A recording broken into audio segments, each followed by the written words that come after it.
everyone, welcome to today's video. I thought today I would show you my wildlife care setup. So in my spare time, in between work and a social life, I am a wildlife carer. I mostly care for reptiles. I'm based in Sydney, Australia.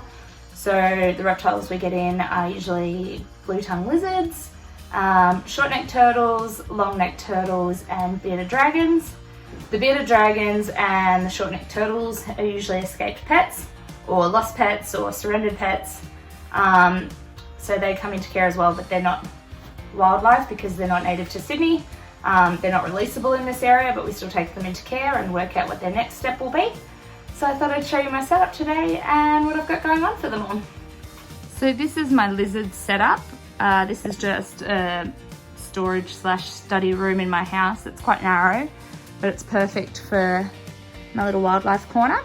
I have a bearded dragon in this tub, and then that rack system is full of blue-tongued lizards in various states. So this bearded dragon came in as an escaped pet. It looks like he's been on his own a while. He was very skinny and he had a large bump above his eye. And they're beautiful. He came in on Valentine's Day, so I'm going to call him Valentine.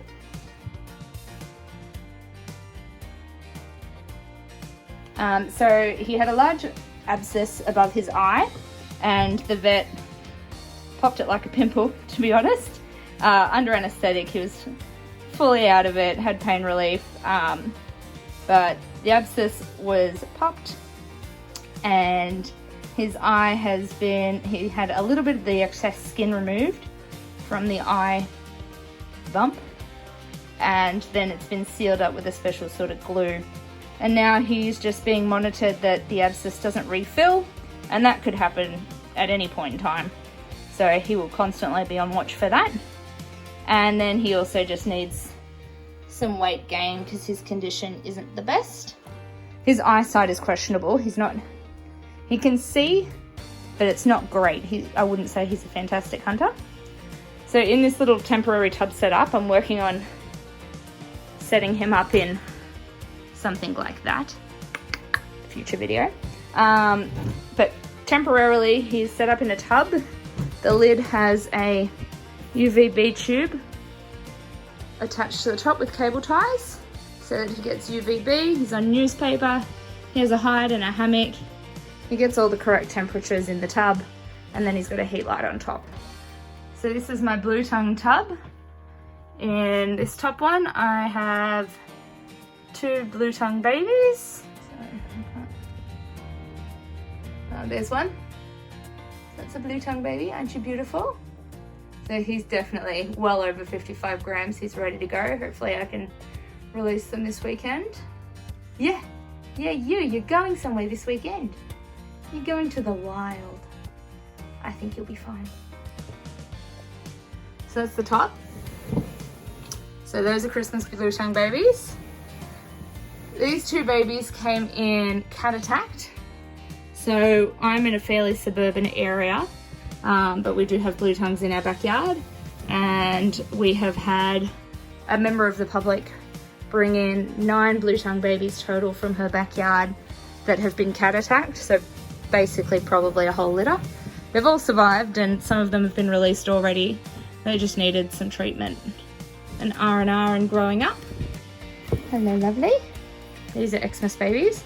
The Xmas babies have the most beautiful colorings. Beautiful orange on their sides. Lovely banding. Yes, you're super beautiful. Yes. And so in each of these tubs, for the babies, I have 2 hides. They generally move them around wherever they want them. They've got water and they've got food. They are on Yuki mulch bedding because they don't have any injuries anymore. The Yuki mulch is good because they can bury into it. Gives them a taste of what they'll be looking for in the wild. Look at those colours. Oh, he's so stunning.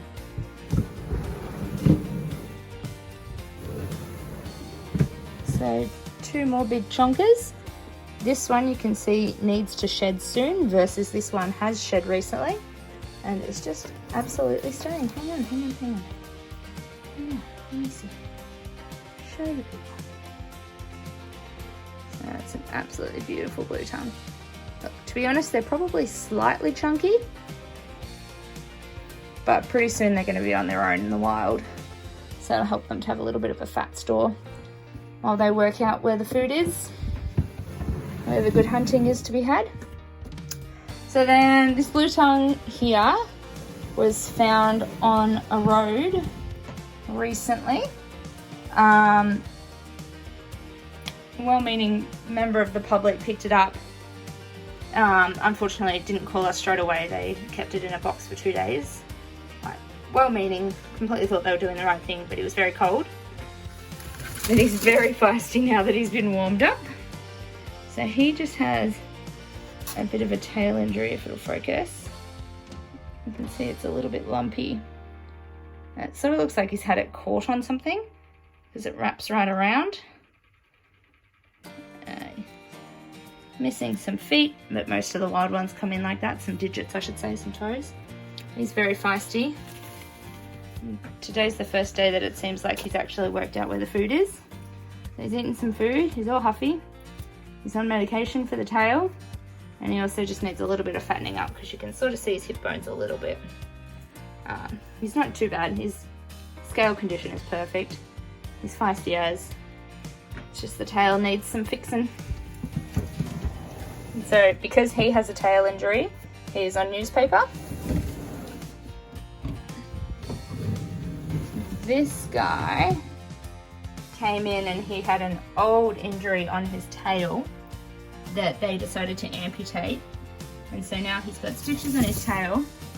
He's also really feisty, and so he's on injectable medication for that, and then the stitches will come out eventually and he'll be good to go. This is the mum blue tongue of all those Christmas babies up there. So she's nice and huffy and puffy. She's put on a lot of weight since she had the babies, which is good. Yes, I know, I'm talking about you, you're not happy. She had stitches in the backside of her body, which I'll go into in the big bluey baby video I'm gonna do. Basically, she was attacked while she was having babies. So she needed stitches from the dog attack. They're out and she's healed pretty well, but she's still a little sensitive to touch in that area.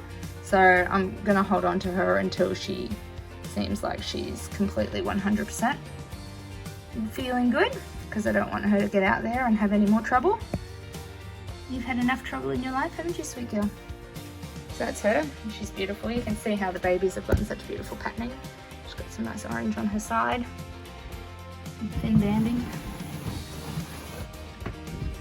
And then we've got 2 more babies in here. They're just on newspaper because I ran out of Yuki mulch. I need to go buy some more. And they're, I know, so feisty. They're a lot smaller than the others, so they're not quite ready to go yet. He's got a bit of stuck shed on his foot. I'll help him with in a sec. But yeah, these guys will probably be here a couple more weeks while they grow up a bit. So currently I have 13 blue tongue lizards in various states of care in this tub system, and 1 bit of dragon rescue in care. If you watch the video I tag up here, which is from animals I had in care last year, you'll see I had a much different tub system set up with lights on every single one. It was a massive drain on power. So I had this tub system built by Kirk Redman at KR Custom Enclosures in Sydney, who is amazing. He's great to deal with. And he built me this lovely rack system that is all run off 1 power source, which is amazing.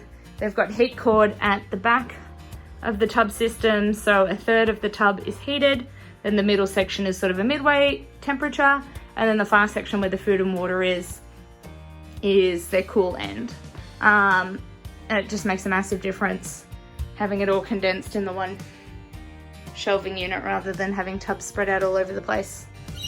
These are 2 little short-necked turtles that were found wandering about. They actually came in to care within a week of each other in the same suburb, so I don't know if they were with the same owner or if they were in together. They've been in care for about 6 months now because they're short-necked turtles. We don't have them native to Sydney, so they can't just be released, even though they're pretty healthy now. This one's especially healthy. He's got a really nice looking shell. He actually came in with a leg injury, and this one has some UV lacking from its shell. That's why it's a bit sort of discoloured from however it was kept originally. But he also is in tip-top health now. So they're ready to be rehomed. It's just finding someone who will rehome them. So at the moment they've been with me for 6 months. We'll see how long they're with me total. I'll show you pictures of their tank. It's better to see at night, so I'll roll that footage after this. So since these turtles have been in care so long, I upgraded them to a fish tank and then put some gouramis and guppies and rosy barbs and white clouds and stuff like that in for them for a bit of interest. And they've eaten a couple, but thankfully now they've stopped eating them and they're more just an entertainment. Alright, in my backyard here, this is a very temporary setup for a long neck turtle. This is an eastern long neck turtle. He was found in someone's backyard. They were mowing the lawn and they almost got him. He was in a really odd spot because there was no bodies of water around. None of the neighbours have pet turtles. And just a really built up urban area.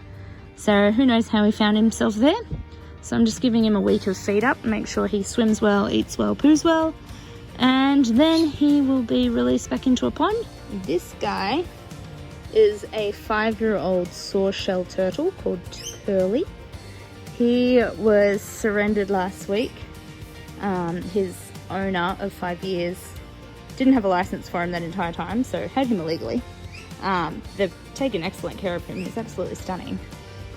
But they had him in a small tub set up that he has just outgrown, and they thought they couldn't take care of him anymore in the space that he would need. And because they don't have a license, they couldn't on-sell him to another reptile owner. So he came into care with us. He's currently up for adoption. He's absolutely beautiful. The coloration on his head and his little nodule things on his neck are so cute. And you can see why they're called a sawshell turtle. That marking on the bottom of their shell looks like a saw. Incredible. How did they think of it? It's so beautiful. I wish I could get a better front view of you. It's very hard when I'm the only cameraman. Yes. Yeah, you're a stunner. So Curly's setup looks like jail because he's only here temporarily. This is the biggest thing I have for him to be in, which is still insufficient. But because he's so big, I don't want him to be able to break himself out, because then he'll go for a run and go missing. Yes, you. Yes, you, handsome man. So thanks for watching today's video, guys. That's just a rundown of the wildlife I currently have in care, be they actual wild animals or rescued or abandoned, surrendered pets in care. I do want to stress you have to be a licensed wildlife carer to care for native animals in Australia.